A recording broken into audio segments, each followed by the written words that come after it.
Hello everyone, welcome to What If Giyuu and Shinobu became the new Aquarius Knight and new Amazon of Pisces movie. Before we start, please go support Lgabo9778 for writing that awesome fanfic. This is the translated version I made. There will be some mistaken character's gender, but of course Giyuu is a male. Both were despised by their families. They don't know what to do with their lives, only able to want or even wish for death. That's all they could do if they separated, but a new opportunity was going to present itself, a new reason to continue and be together. Their families were going to see that they lost something important, but they wouldn't care anymore. Giyuu, former hunter and former Tsugoku of the Water Pillar, or rather his brother Gichi Tomioka, will become the new Aquarius Knight, so cold and lethal that he will wipe everyone out. Annie, former huntress and former Tsugoku of the Flower Pillar, or rather her twin Kazumi Kacho, will become the new Amazon of Pisces, as everyone will see true death in her roses. Both alone in the world, ready to protect their goddess. The beginning of it all. In a village, two neighboring families could be seen smiling at the moment of what was happening. The wives of both marriages were pregnant, although the stages of pregnancy were quite different. It was the Kacho family and the Tomioka family who were at a neighborhood meeting that they normally held among themselves because both families got along well with each other to the point of considering the other's family. The two women in the family were pregnant as they were looking at their bellies with a smile. "And have you thought about what you're going to call them?" asked a man with black hair and blue eyes, smiling as he looked at his wife. This was Kenji Tomioka, who was quite happy at the idea of becoming a father again. Yes, again. Well, the Tomioka family already had a 5-year-old girl named Tsutako Tomioka, in the words of the Tomiokas, their princess. Well, I don't really know, I just know that little Tsutako has been very excited to receive the news, said the matriarch Tomioka, smiling and caressing her belly. Kenji. I know it very well, Hima, said the eldest of the Tomioka family, smiling at the one now known as Hima Tomioka. They seem very excited, said a woman with long hair and pink eyes, smiling as she looked at the Tomioka family. Hima. And you're not far behind, Hana, you're going to be a mother for the first time, Tomioka said, smiling at the one already identified as Hana, surnamed Kacho, who smiled. Hana. The truth is that I do feel quite excited, although at the same time nervous, she said a little nervously because she remembered when Hima gave birth to Tsutako and became very aggressive, so to speak. Everything's going to be alright, you saw Hima's fine, said a man with short, somewhat dark hair calmly. Hima. It's not exactly easy, Shin-san, said the Tomioka matriarch with a pout at that moment, looking at the aforementioned Shin, surnamed Kacho. Shin. I'm just saying, he said calmly as he hugged Hana Kacho, who had a bead of sweat on her brow because of everyone's attitude. Kenji.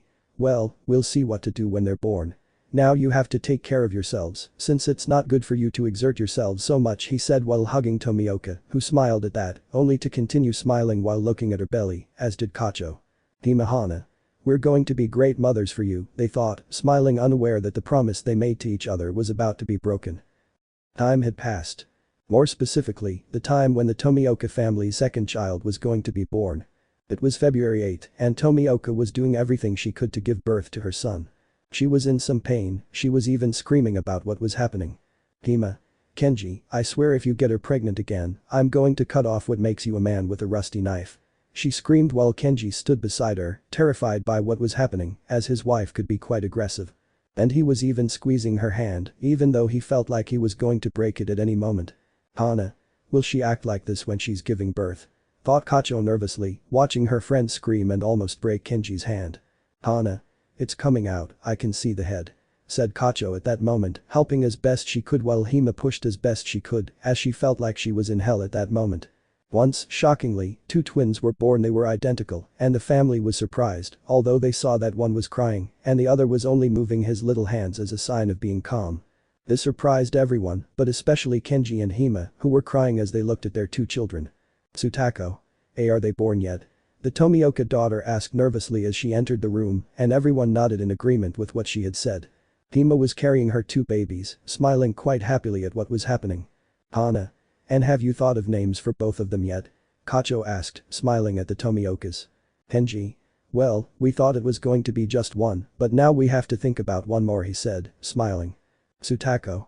Who's going to be called Gichi, the youngest asked, smiling and looking happily at her little siblings. Kenji. This one's going to be called Gichi, he said while looking at the baby who was crying, but now less so. Shin. And what will the other one be called? He asked curiously at that moment. Hima. This little one is going to be called Giyuu Tomioka, she said smiling, looking at the baby who was only smiling slightly at what was happening. Everything was happiness at that moment for the Tomioka family, who were overjoyed. Time passed again, and now it was the Kacho family's turn. Hana Kacho lying in bed on March 5 while pushing to give birth to her daughter or son. Hana. It hurts. Kacho screamed while doing what she could at that moment while squeezing her husband's hand like crazy, who was doing his best not to break his hand. Hima. Come on, it's coming out. She said, looking at Hana's head at that moment while she was getting angrier because of the pain. Everyone. Puja. They shouted at that moment while Hana Kacho couldn't contain her anger and screamed. Hana. What do you think I'm doing? She yelled while doing what she could, then backed away and began to breathe heavily because she was short of breath. Suddenly, the crying of two babies could be heard in the room, which surprised everyone. Hima. Who would have thought I had twins and your friend had twin girls, Tomioka said, smiling at her friend who was shedding tears of happiness. Hana. My daughter, she said crying, seeing both babies crying at that moment, even though they had been cleaned and handed to her to look at. The matter of the names came up again at that moment, even though Hana had already made all the arrangements. Hana. If it was going to be two girls, I like the names Kazumi and Kani, so that's what my little ones will be called, she said smiling as she looked at both babies who were crying less. Everything was happiness again. Without knowing they were about to do the greatest harm to two babies. Those who were going to excel at something. They never noticed it, but they were born under the constellation of Aquarius and the constellation of Pisces. The beginning of suffering. From the birth of the Tomioka and Kacho families, everything was a happiness that all the families shared naturally. The Tomioka family consisted of 5 people who lived in immense happiness, especially the eldest daughter, who loved having younger siblings with whom she always played. Now both children named Gichi and Giyuu were about 7 years old. However, there was something different. Gichi the twin was a prodigy when it came to learning. At a young age, he learned to speak well and to read and write, being quite skilled of course. This generated a certain pride in his family for seeing the progress of one of the twins. While Giyuu was like any other child, he learned, but not at the same rapid pace as Gichi. His family looked at him somewhat strangely, thinking he would be just like his brother, but they still loved him. However, the first mistake that family made was to start spoiling Gichi more for his achievements. Gichi, learning quickly, managed to accomplish many things that his family congratulated him on, giving him everything from toys to new clothes and more. Giyuu, on the other hand, received the least, since he was just like any other child. This made Giyuu feel sad, but at least he had his older sister, Tsutako, who always supported him.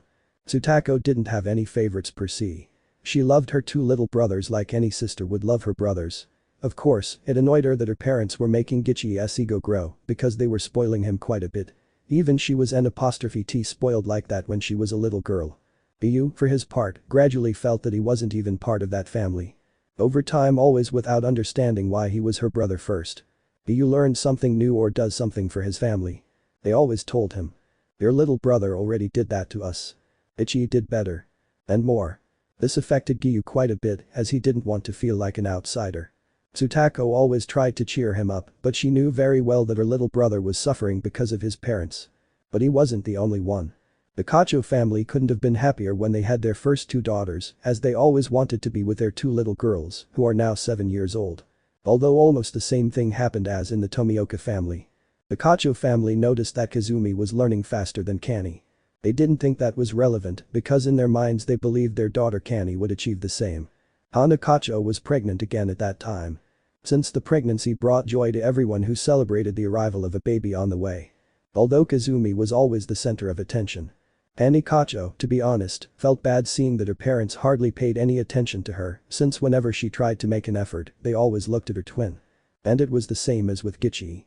Kazumi was given new clothes and toys for her achievements, while Kani barely received anything since she progressed at a normal pace like any other human being. She had almost no one, only Tsutako, whom she considered a sister, and Giyuu, with whom she shared her pain at not feeling part of the family. This was a suffering that both children endured because of their families, a situation that only worsened due to their twins, whose inflated egos and arrogance led them to commit evil deeds in the village. Since sometimes they would break something while playing, and he would blame Giyuu and Kani. That was the last straw for both children, who had to endure shouting and scolding from their parents day after day. They didn't understand what wrong they had done. They were just normal children. Tsutako tried to help, but her parents always told her not to get involved in matters that didn't concern her. Things weren't getting any better now. The newest member of the Kacho family was a little girl who brought joy to everyone, even Kani, who thought she could have a good relationship with her how wrong she was. Shinobu Kacho, who was the youngest, was always playing and was mostly mischievous in every way, sometimes breaking things, and could be quite grumpy. But Kazumi was leading her astray, as they both always started blaming Kani when they did something wrong.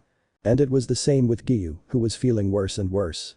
Both children didn't understand what wrong they had done. Their birthdays, which used to be celebrated as always with both twins playing, were now just Kazumi and Gichi's, whose egos and arrogance only grew. They began to act more violently against Giyuu and Kani when they did not do what he told them. Tsutako was the only one who noticed this, as the parents were quite blind not to notice how Giyuu and Kani suffered because of their siblings.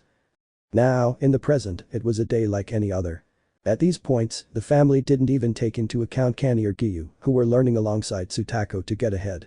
Now, at a family gathering, Giyuu and Kani were 15 years old. They were separated from their families. In a separate room where they ate alone, warmed by each other's company. Kani, what did we do wrong? Kacho suddenly asked, looking at Giyuu who was just looking at Kani with a sad expression. Giyuu? I don't know either, Kani I don't know either he said sadly, looking at his friend who was on the verge of tears at that moment. Kani? But sniff it's always them why never us? She said, holding back the urge to scream at that moment, while Giyuu just went to give her a hug, which Kacho accepted at that moment. Giyuu? I don't know, Kani, but at least we have each other, don't you think? At least we have Nissan and some people from the village who believe in us not everything is bad, Kani he said, smiling and stroking Kani's head, who was just crying silently while smiling. That was something that cheered her up. Giyuu always cheered her up however he could so that she wouldn't feel alone. Giyuu? How about we go to the garden you made? You said you always liked going there Tomioka said, smiling, while Kani nodded excitedly as they went to a slightly hidden part.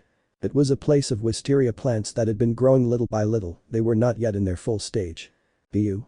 I still wonder why you planted a plant that I understand is poisonous he said curiously, looking at the wisteria, eliciting a slight laugh from Kani. Kani? They may be deadly, but they're some of the most beautiful flowers I've ever seen, Giyuu. That's why I take care of them just because something is dangerous doesn't mean it can't have a bright side, he said Kacho, smiling as she looked at her plants, happy with what was happening. Suddenly, they both heard screams coming from the house and they started running as fast as they could, seeing that the house was being attacked, but they didn't understand what was attacking it. The families were terrified by everything that was happening at that moment as they watched something strange attacking them. Haha finally some food I can enjoy. The creature shouted while attacking both families who could barely get out of the way to avoid getting hurt everyone was scared, even the two arrogant members of the family were afraid of what was happening. Tsutako.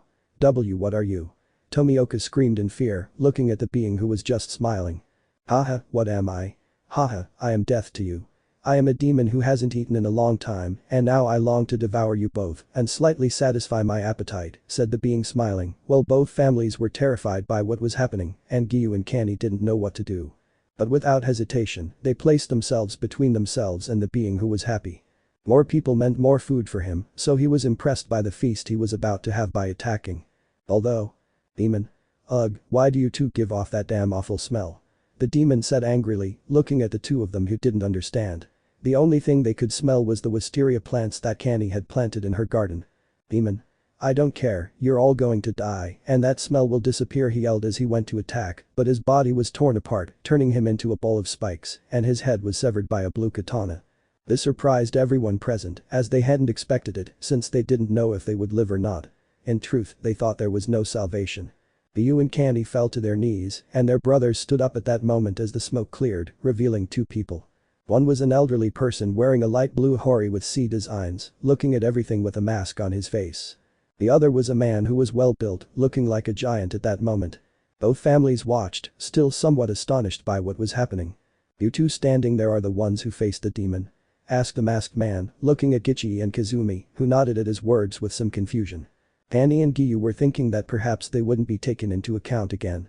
Even Tsutako was angry because she herself saw Giyuu, her little brother, and Kani, whom she considered her little sister, fearlessly facing the demon, not caring about anything. You are brave boys I will pray for you for your act, said the giant man as he put his hands together, beginning to pray at that moment. Tsutako wanted to tell the truth, but both Giyuu and Kani just shook their heads slightly from side to side, denying it. Tomioka just clenched her fists in frustration at what had happened, thinking that this time her little siblings might finally get some recognition from their families. "I see I'm Urakadaki Sankoji, a demon hunter," said the elderly man in a rather serious tone, looking at everyone. "I am Jayame Himejima, I am also a demon hunter," he said, still praying, tears streaming from his eyes, while everyone was surprised. "Jayame. We came here on a mission, and I see we managed to arrive in time before I killed one of you. Above all, you two are very brave," he said while referring to Gichi and Kazumi, who were increasing their arrogance at that moment. You just watched, no longer caring about anything. He knew very well that neither he nor Kani were going to be supported. The while passed and Gichi became someone who accepted to be Urakadaki's disciple, although Giyuu also wanted to, saying that it was in case he wanted to help his brother in case something happened. His family didn't see it as a bad thing, in fact they seemed unconcerned if something happened to Giyuu. And it was the same case. Kazumi agreed to train with Jayame and Kani, but alongside Shinobu. According to Giyuu and Kani, this could be an opportunity for them to gain some recognition. How wrong they both were. A new beginning and greater suffering to find the light. Giyuu and Kani, both of whom left with 2 demon slayers to train, thought that perhaps they could have a normal life and a new opportunity and be loved, even if only by someone. They couldn't have been more wrong. First, Giyuu, who went with his brother to Urakadaki's house to train and become a demon slayer, met a boy named Sabito from the area, someone Urakadaki had been training for a while, and he hoped everything would be alright. What a mistake. Giyuu tried to get along with Sabito, who at least wanted a friend and nothing more than that. It worked because Sabito seemed to be quite lively and sometimes serious with others. Since he got along so well with Giyuu that they considered each other brothers. But his brother Gichi, due to his arrogance and habit of making his brother's life miserable, stole his achievements, since Gichi didn't progress much in training, unlike Giyuu who was already catching up to Sabito. Gichi's envy and hatred manifested in him sabotaging training, so that it wouldn't be shown that Giyuu wasn't progressing, and that he was. Of course, Urakadaki, because he wasn't always around, didn't notice that and always reprimanded Tomioka for it, even though Sabito sometimes wanted to help him. But the thing is that Giyuu refused again because of his brother. He had a feeling of inferiority. He didn't know what he had done wrong to make his brother do that, but the truth was that Giyuu didn't even know if he could surpass anyone anymore. That was a problem he had, and quite a lot of it. Sabito supported Giyuu as best he could and wanted him to see things more clearly, but it was simply useless now, because Gichi was always there to ruin everything that happened and cause more harm to Giyuu, who tried his best to be useful, according to him. Meanwhile, Acho suffered something similar, as she had to be tormented by her sisters who were always sabotaging her so that she wouldn't advance in anything. This was at least noticed by the rock pillar, who always supported Kani whenever he could to help her improve as much as possible. Although Kani was somewhat the same as Giyuu, since she thought she was weak and inferior, she didn't even know what to do anymore. But he was making good progress. He couldn't control the total concentration breathing with the rock breathing, but he was able to create a varied breathing pattern from the water breathing. The flower's breathing itself closely resembled its fighting style. Although Kazumi, out of envy, always claimed that she was the one who created that sword style, even though Kani felt worse than before. After a lot of training, they all went to the final selection, where it would be decided whether they would pass to become hunters or not. Everything went quite well since Giyuu and Kani excelled at it, and Sabito saw them as brothers and all, while the arrogant ones fought and were taking down demons, but with difficulties in themselves. Although a demon with hands did cause them quite a few problems, with Giyuu, Kani, and Sabito barely managing to defeat it, the real issue arose when Kazumi told Himejima that she had defeated such a demon, with Shinobu supporting her claim, while Kani remained silent. And it was the same case with Giyuu, with Gichi stealing the credit for it, being congratulated by Urakadaki, and Giyuu remaining silent. That Giyuu and Kani felt and didn't even know if they were going to endure. Time passed and the truth is that Giyuu and Kani, in just 1 year, had achieved accomplishments that their brothers always took without giving them any thanks or anything. Even his siblings managed to become pillars by speaking ill of Giyuu and Kani, who at that point just wanted to die. Right now, Giyuu and Kani were being looked down upon by the vast majority of hunters who glared at them with anger and anything else. They were walking towards what turned out to be a mission where they both just wanted to be with each other. Now Giyuu and Kani just looked at everything with sad expressions. They didn't even know what to do anymore. Now they were alone in the midst of death. Giyuu and Kani were facing off at the top moon too. He called himself Dauma and he was smiling as he watched the 2 hunters who were just staring at him without any sparkle left. Dauma. Well, it seems they've finally fallen. I'm surprised they're not pillars. They certainly have the capacity for that. But I don't care. Right now, I'm going to devour them and they won't suffer anymore. He said, smiling, ready to attack both pillars who were only waiting for their end before the upper moon when they didn't expect. Excalibur, someone shouted at that strange moment, wearing an odd outfit that seemed to be a golden armor. He had green hair while his arm expelled something resembling a cut that split the demon in half. What? He said, intrigued by what was happening, looking at the subject who was protecting what turned out to be both hunters. I was told to come here on a mission to end something, and I won't allow you to end innocent lives, said the subject, looking at the demon who was smiling, now regenerated. Oh, wow, interesting, but who are you? He asked, smiling at that moment. I am Shura, the gold saint of Capricorn, said the man, surprising those who were listening. Wow, a gentleman. So you're polite or something. Never mind, I'm going to he didn't finish because suddenly. Shura received the sword that cuts through evil Excalibur. The attack surprised the demon who barely managed to break free from the attack and only a door came to take him away. This angered the Capricorn knight who looked at the two hunters who were staring at him in surprise. Shura, are you alright? He asked, looking at both hunters who barely nodded because they were injured. Shura, I can't leave them here, he thought seriously at that moment as he took them away from there. Tomioka and Kacho were waking up at that moment, noticing that they were in what appeared to be a kind of cabin. Shura, it's good that you woke up, he said suddenly as both hunters looked at him at that moment. Who are you? Said Tomioka in a serious but worried tone for Kani. Shura. My name is Shura, I am the one who saved you from that thing that was causing you problems, he said, looking at both hunters. Kani. What are you? Kacho asked, looking at Shura. Shura. I can't reveal anything to you at the moment, he said seriously, looking at both hunters who only nodded. Shura. Because Shaka told me to come here, this mission was originally for him, so why did he say I should come? Is it because of the two of them? He wondered at that moment, looking at both hunters who were just staring at the ceiling. Shura. Wait a minute, these two, I feel they have something in common. With it can't be Camus and Aphrodite, he thought seriously, watching both hunters looking at the image of their companions behind them. What was happening? What did Giyuu and Kani have? Well. The reason for the arrival of the golden goat. Many will be wondering why the Capricorn knight was there. Well. Flashback. Shura's Pav. It's been a while since that incident with Ioros, I still don't understand why he decided to betray the sanctuary and try to kill Athena.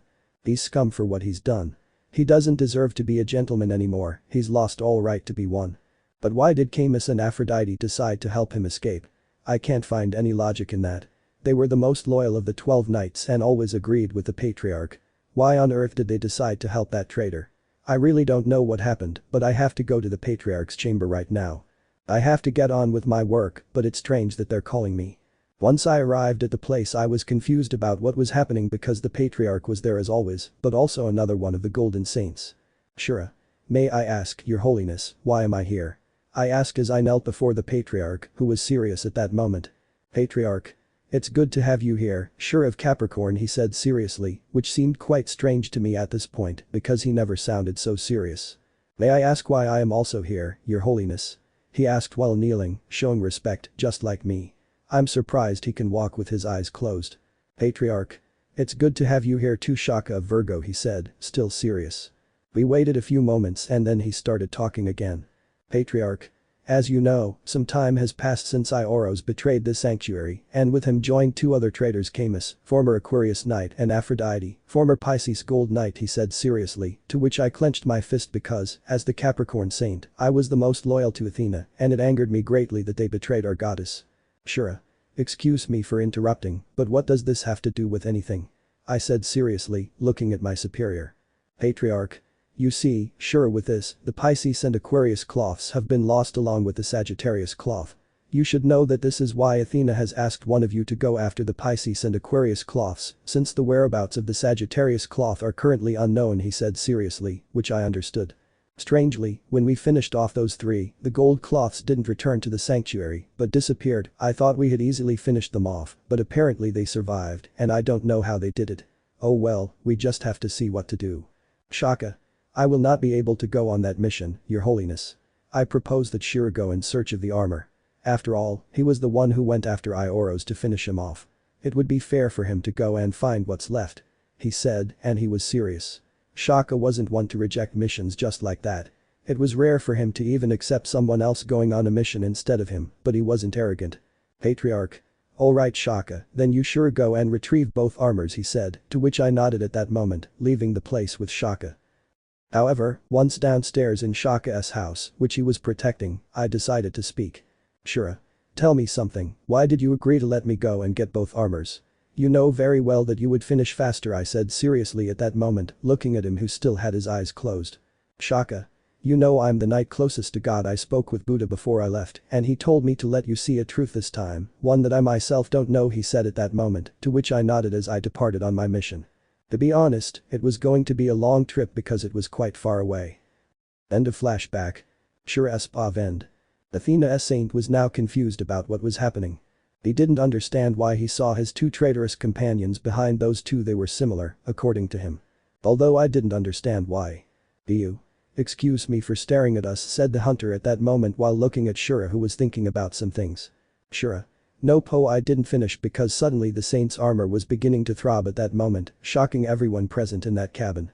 Shura. What's happening? The Capricorn armor has never acted like this before and it just started this mission, he thought, not understanding what was going on, but suddenly. The golden light appeared, shocking everyone as they saw the Aquarius armors floating there. And the Pisces armor. This greatly shocked Shura, who hadn't expected that. I was looking for the armor and suddenly they appeared. Although these armors also began to throb at that moment, just like Shura's armor. And suddenly an aluminum glow enveloped them all, and at that moment they realized they weren't in a normal place, but rather before what appeared to be a statue. That frightened both hunters, who hadn't expected that, because the truth was this was new. They had never seen anything of such magnitude.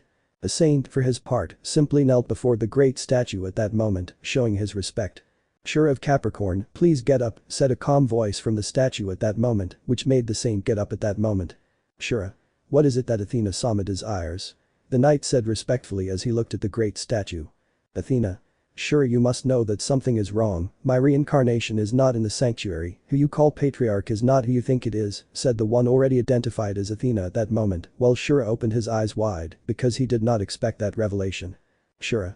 But how is that possible? We were told that Ioros tried to kill her. Does that mean what? He said in shock, falling to his knees on the ground. Athena. That's right, Ioros of Sagittarius actually saved my life, along with the knights Camus of Aquarius and Aphrodite of Pisces, she said, while Shura was on the ground shedding tears at her actions. Shura. I don't deserve to be called a knight, he said, striking the ground at that moment. Athena. Don't blame yourself for something you weren't entirely sure about, so I just want to ask you a favor, Shura, she said as the knight stood up. Shura. At your service, Athena-sama, he said seriously. Athena. Giyuu Tomioka and Kanikacho, please come closer, said the great statue as both obeyed at that moment as they went to where the statue was somewhat fearful. Athena. I sense great pain in you, and yet, despite that, there is no resentment in your hearts for what you suffered. In you, Giyuu Tomioka, I sense great coldness, but also loyalty to those who matter to you, and in you, Kanikacho, I see immense beauty, but beneath that beauty lies immense danger and strength, said the statue, as Shura's eyes widened at what she had just said. Giyuu. What don't you want to say? Said Tomioka, looking seriously at the statue. Athena. If you wish, become the new knights of Pisces and Aquarius, said the statue at that moment, confusing the two hunters who did not understand what she meant. Shura. Are you sure about that, Athena-sama? He asked, looking at her. Athena. If Shura, said the statue at that moment seriously. Annie. Excuse me, but what does all this mean? We don't understand anything, said Kacho, quite confused. Shura. Let me explain this. Look, first of all, there are several gods, whether from different mythologies or whatever, but they are all present before the goddess of wisdom and war, the goddess Athena, he said seriously, while both hunters were quite surprised. They thought it could be a lie, but the truth with what was happening now, they doubted it was a lie. Shura. I know it's hard to believe, but let me finish.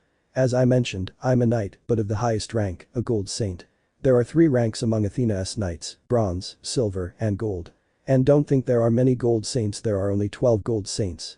In total, there are 88 knights of Athena, each represented by a constellation. As knights, our duty is to protect the goddess Athena with all our power in the wars against other gods. He said seriously, while Giyuu and Kani analyzed everything they could and nodded, somewhat astonished. Shura. Look, the goddess Athena reincarnates every so often to fight against the gods, these being the gods Poseidon and Hades, who have always tried to eliminate humans. They also have their own armies, so to fight against them, we use an energy that is, so to speak, almost infinite, called cosmos, he said seriously, as both hunters were now doubtful. Giyuu. Cosmos. What kind of energy is that? Tomioka asked, confused at that moment. Shura. Cosmos is an energy we all possess. It's, in a way, the universe within each of our bodies. This energy is capable of breaking mountains and moving seas, but I'll explain that later. Currently, there are 8 gold saints. Aries, Taurus, Gemini, Cancer, Leo, Virgo, Scorpio, and Capricorn. We are this number because the Libra saint is still here, but in such an advanced state of age that it's doubtful he can continue using his armor. And the Sagittarius, Aquarius, and Pisces saints were eliminated for alleged treason, he said seriously, greatly surprising both hunters. Athena. Listen, if you don't want to, I accept that you want to continue with your lives in a different way, said the goddess at that moment, looking at both hunters who were thinking about it. Was it worth continuing to suffer? Was it worth continuing to endure the contempt of others? The answer was no. They didn't want that anymore. If they were going to be happy, it was going to be their way, and for that, this change was going to be a great opportunity. Giyuu. I accept to be loyal to the goddess Athena, he said seriously at that moment while looking at the statue. Hanny. I too accept to be loyal to the goddess Athena, Kacho said seriously, looking at the statue.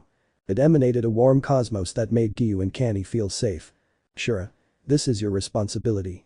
Your training will not be easy, especially depending on your master, he said seriously as the statue emanated its cosmos. Athena. Listen, each of you will have 2 teachers come out, she said, and suddenly 4 people appeared, 2 of whom surprised Shura. 2 of them had serious faces at that moment, but without a hint of a smile on their faces. The other 2 were somewhat surprised to be there, but they more or less understood. It's a pleasure to see you, Shura, and I see who will be my successor. Nice to meet you, I am Aphrodite, said a boy with long light blue hair, who had fine features, looking at Canny who was kneeling before him. Don't forget me, it's a pleasure, I am Albafica, I am the former saint of Pisces from another era, and I will also be your teacher, said someone resembling Aphrodite with long hair and a smile. Canny was kneeling before them. Canny. It's a pleasure to meet you, master, said Kacho, smiling warmly, bringing a smile to both of their faces. Albafica, Aphrodite. We're going to have a great time together, they said as Canny smiled. The other 2 were looking at Giyuu, although one was looking at Shura. Hello Shura, and hello to you too, you are going to be my successor. My name is Kama, said someone with light blue hair and a cold expression at that moment. The other guy just went to see. I am Dejil, former Aquarius knight, said a rather sharp-eyed green-haired guy looking at Tomioka. Upon seeing them, Giyuu simply knelt before them, who still maintained a cold expression at that moment. Giyuu. It will be an honor to train with you, said Tomioka seriously. Athena. Sure, I need you to go to the sanctuary with the Pisces and Aquarius cloths, and when the time is right, you will come for Giyuu and Canny once they are ready, the goddess said seriously. Shura. Understood, Athena-sama. This had barely begun.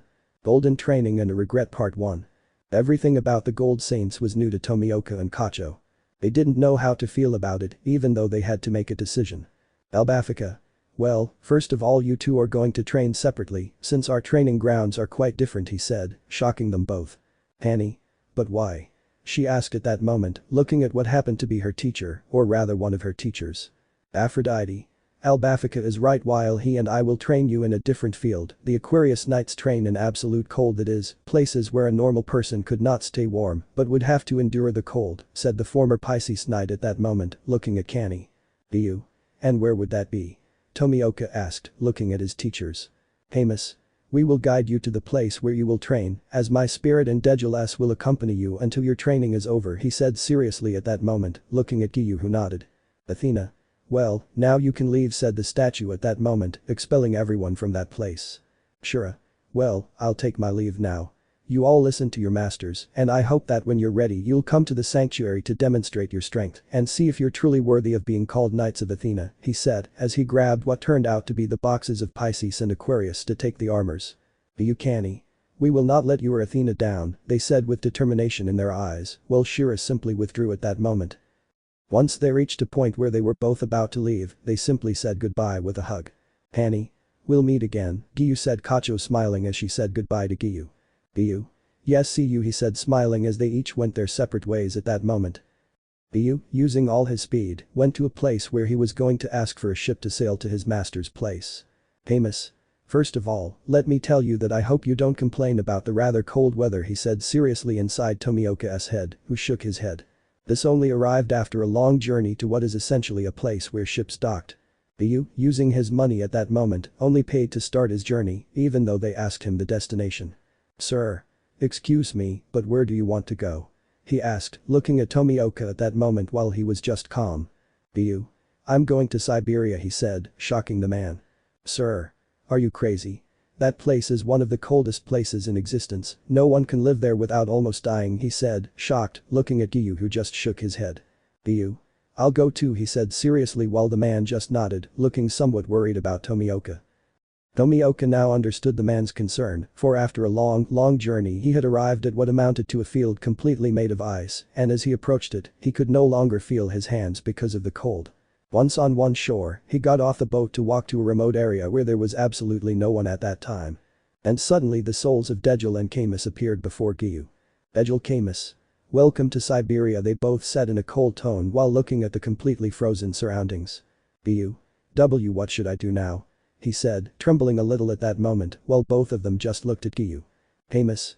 First you're going to have to train your body, you're not ready enough yet, so let's go, said the soul of the former Aquarius knight, walking to a place next to Dejul, while Giyuu followed them as best he could. Once they were in what turned out to be an area full of ice glaciers, the Tomioka teachers were looking at it seriously. Camus. Listen Giyuu, this place is Siberia, one of the coldest places of all. Here you will have to train until you reach absolute zero, he said while looking at Giyuu, who nodded at that moment. Dejul. But first, we need to explain a few things so you understand the main idea of the cosmos we're going to awaken with your training. You must know that absolutely everything is made of atoms. Ever since the Big Bang explosion that created the world from atoms, even a simple rock has atoms, the universe is made of atoms, just like us. We have an internal universe, and to release our cosmos, we must explode those atoms, so we're going to train your body, and you're going to learn to release your cosmos, he said seriously, looking at Giyuu, who nodded at that moment. Giyuu. How will I know I'll be ready? He asked curiously at that moment, looking at his teachers. Camus. Dejul. You're going to have to break one of the glaciers with your fists and nothing else, they said quite seriously, looking at Giyuu, who was surprised by that. Dejul. So don't say anything, start hitting that glacier over there, he said seriously, pointing to one, which Giyuu nodded at, somewhat nervously starting to hit the glacier at that moment. Did it hurt? Quite. Giyuu didn't understand how that was going to help on its own. But I was going to do it, I was going to get stronger and stronger to become someone strong. To be. Giyuu Tomioka, the gold saint of Aquarius. Meanwhile, within the Demon Hunter organization. The news had spread that Giyuu and Canny had suddenly disappeared, as the crows hadn't arrived in time to see what happened and had lost sight of them. This was quite sad for Kagaya. He was one of the few who believed in Giyuu and Canny as they were. Although the news reached the Tomioka family, they didn't take it very seriously. In fact, they thought Giyuu was going to return anyway. Of course, this angered Sutako when she saw how little concern her parents had for her little brother. Even they only cared about Gichi, since according to them he was important to the hunters and Giyuu was probably safe somewhere. Sutako hated her parents more than ever now. Golden training and a regret part 2. We're now focusing on Tomioka. But now we're going to focus on what led to Kacho becoming a student of the two ancient knights of Pisces. This was on its way to what would become a remote area at that time. Since she was curious about what her training would be like, her teachers never told her exactly what she was going to do, they only told her that they expected her to endure it well. That worried her quite a bit because she knew very well that it wasn't going to be easy at all, since her own teachers had told her that her training to be a hunter was, for them, more than anything, a simple game. That worried her, although they said it would depend on her own determination to pass the training they had prepared for her. Once we were in a fairly remote area. She was in a rather strange field of flowers. It was a field of red roses. In her opinion, the roses were quite beautiful and she was tempted to pick one right then, but. Albafica. If you don't want to die, I recommend you don't touch that rose, said the voice of his master Albafica appearing in Alma, looking at Kacho, who was surprised by that. Aphrodite. You should know something, we brought you here because the most beautiful roses are in this area, she said, pausing and confusing Kacho. Albafica. But at the same time, they are the deadliest that exist, these are. Albafica. Aphrodite. The royal demonic roses, they both said at that moment, looking at Kacho, who was surprised. Albafica. Look, we Pisces knights, our attacks are based on this. We attack with what are essentially roses, raising our cosmos. We are the knights of the last house who planted these roses before reaching the patriarch's chamber, where Athena Sama is, but these are in case an intruder tries to enter. Just touching this rose is enough to kill the enemy with the poison they contain, he said seriously at that moment, while Kacho nodded in surprise. Annie. But if they're poisonous, why do they plant them? She asked, quite confused. Aphrodite. Because we are as poisonous as those roses, let me explain, the story of the gold saints of Pisces is a cruel one. We are in these rose fields training non-stop, without caring that it hurts, or that we feel the poison is going to kill us. We train with willpower until our blood is so poisonous that the roses themselves don't affect us. In short, our blood must be more poisonous, she said seriously, seeing that Kacho was shocked. Albafica. Now what you're going to do is this, we'll train you physically and mentally, so that you can then start training in the rose field. You must awaken your cosmos as well, so let's begin, girl, he said seriously at that moment as he walked to a place next to Aphrodite. Hachos followed them at that moment, curious about what they were going to do, until she saw a huge rock. Albafica Aphrodite. You'll have to break this rock with your own hands, they both said at that moment, shocking Kacho, who nodded. At that moment, they withdrew for a while to secretly watch what Kacho was doing. Already hesitant, she tried to hit the rock with force, but feeling the pain at that moment, this caused her to groan in pain. Both former knights thought she was going to give up, but they saw that she was using her other hand to try to throw one more punch, letting out another groan. Then another and another and another. Her knuckles were bleeding from it, but she still kept hitting, not caring that surprising her teachers. Annie. This hurts. But not as much as what Giyuu and I suffered, the contempt, abandonment, all of that is greater. I've learned to take life's blows, and if this is necessary I'll do it, not just to prove something, I'm doing it for myself and for Giyuu, thought Kacho, still hitting, but she was stopped by her teachers. Aphrodite. You're more persistent than I thought, come on, you must continue, but you're going to learn to awaken your cosmos, he said seriously, and Kacho nodded in agreement as they went to another place to explain the topic of cosmos to her. Meanwhile, elsewhere. The Kacho family seems to be at peace. They didn't know what had happened to Kani herself, but they didn't care because they were more focused on their twins' achievements. Since they didn't know what was going to happen. Athena. It seems that the knights of this generation will be quite good, I hope they manage to forget that hatred they have inside them, thought the deity as she descended to what is to be her reincarnation. Athena. It's time to wake up. Golden training and regret, final part. Approximately 3 years have passed. The two former hunters went through a tough training regimen. They had already awakened their cosmos. They developed their seventh sense and learned the techniques from their masters. And they created 1 or 2 new techniques. Starting with Kani Kacho. Her 2 teachers helped her a lot, even though her blood was as poisonous as real demonic roses. The techniques he learned were royal demonic roses, piranha roses, bloody rose, crimson thorns. Those were the techniques that her teachers had passed on to Kacho, who was grateful for that, although she was not the only one. Kacho's determination created new techniques, or rather new roses, that will attack. Since Kacho herself created it with the help of her cosmos. The piranha roses of hell. A technique in which the piranha roses are lit in a fire so large that you can feel the flames of hell. The other one. Nebular storm of roses. That technique is based on an attack with several roses. Since it resembles the nebular storm of an Andromeda night, the power keeps growing. And finally. Roses of the end. It looks like a simple golden rose. But don't get confused. This rose is capable of being used as the union of all roses. It pierces the person's heart, absorbing their blood and eating away at their insides, as well as burning them from the inside. This technique was created because, according to his master Albafica, there was a gold saint who was able to use all the techniques of the other gold saints. Regulus of Leo. One of his former colleagues whom I greatly respect. Of course, Kani knew that she couldn't do something similar to Regulus, but if she used his idea just as he used all the techniques of the gold saints, she was going to do it by combining all her techniques into one. Right now, Kani Kacho could be called the strongest Pisces Amazon there has ever been. Tomioka. He himself learned the techniques from his masters, which are the following. Diamond dust. Ice coffin. Aurora execution. He learned all those techniques from his teachers, who were proud of what their student had achieved. But that's not where it stopped. Tomioka, like Kacho, with determination managed to create new techniques for the Aquarius sign. For these techniques I take the theme of the techniques of the Libra Knight. These being. Winter flying dragon.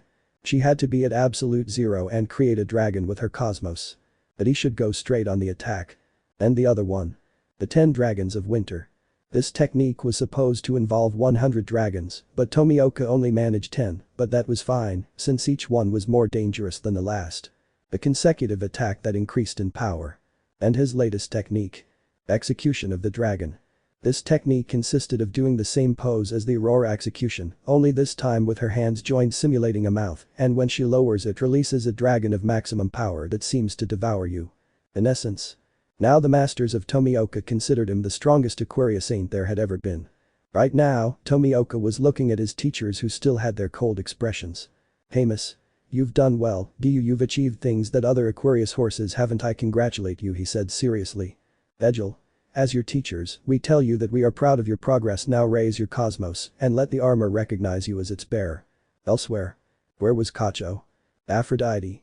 Kanny, you have done well. You are beautiful on the outside, but dangerous on the inside. Just like roses, you have achieved more than a gold saint of Pisces ever did, she said, smiling at her student who nodded at that moment. Albafika. You have achieved much, and as your masters, we are proud of you. Now let your cosmos blossom, and let the armor see you as its bearer. At that moment, both former hunters were now calm, beginning to raise their cosmos. In the sanctuary. In the patriarch's room, he was calmly sitting in his seat thinking about some things, but a noise was sounding. Patriarch. What's happening? The golden armors are reacting. He said, shocked, seeing the armor boxes opening. Since he could do nothing as he watched them leave for what became an unknown place.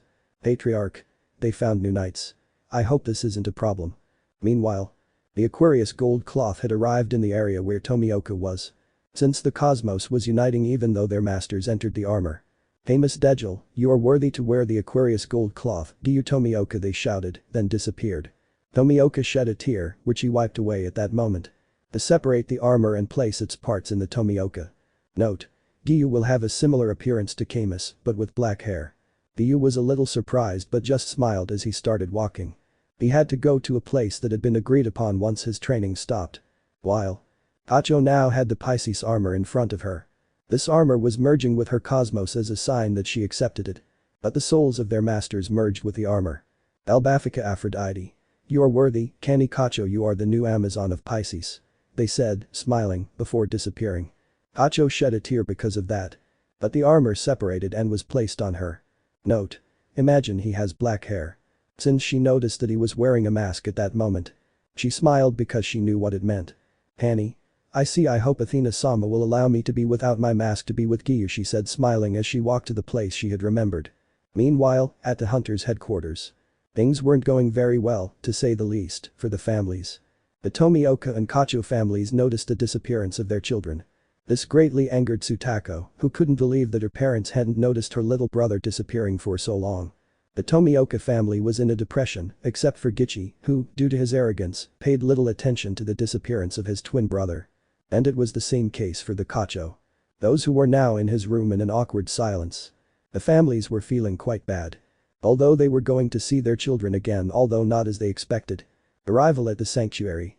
We see two people at that moment walking towards what appears to be a part of Greece. These were Tomioka and Kacho. They were both on their way to Greece to go to the sanctuary. Since they agreed to go to that area, and especially to the house of Capricorn, to meet the first knight of Athena they had ever seen. Sure, of Capricorn.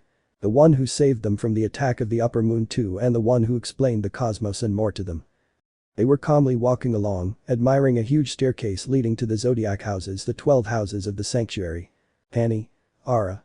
I knew the sanctuary was going to be big, but I didn't expect it to be this big, said Kacho, a little surprised at that moment, looking at the first house, which was the house of Aries. Giyuu. It is surprising indeed, but let's go, we have to go to the house of Capricorn to see Shura, he said in a serious and cold manner at that moment. Kacho smiled, and at that moment they both started walking towards Aries' house. Inside the house of Aries. You can see a boy with the golden armor of Aries who had long hair, the hair color was somewhat purple, and he was wearing a cape. Whose cosmos is approaching? He said seriously at that moment as he walked to the entrance of his house, seeing two hooded figures. It should be mentioned that Kacho and Tomioka carried that with them because of their long journey. Who are you and what are you doing here in the sanctuary? He said seriously, looking at both of them. Giyuu. I'm sorry, but we're in a bit of a hurry. May we pass? He said seriously and coldly, looking at the Aries saint, who didn't know whether to trust him or not. I'm sorry, but I don't think that's possible, he said seriously, looking at both of them who only released a little of their cosmos, looking at the saint of Aries. Kanny. Just like you, we're knights, or well, I'm an Amazon, said Kacho, smiling, though it wasn't noticeable. Identify yourselves, he said seriously. Giyuu. I am the new Aquarius knight Giyuu Tomioka, he said seriously as he removed his clothing, revealing himself in the Aquarius armor, shocking the Aries saint. Kanny.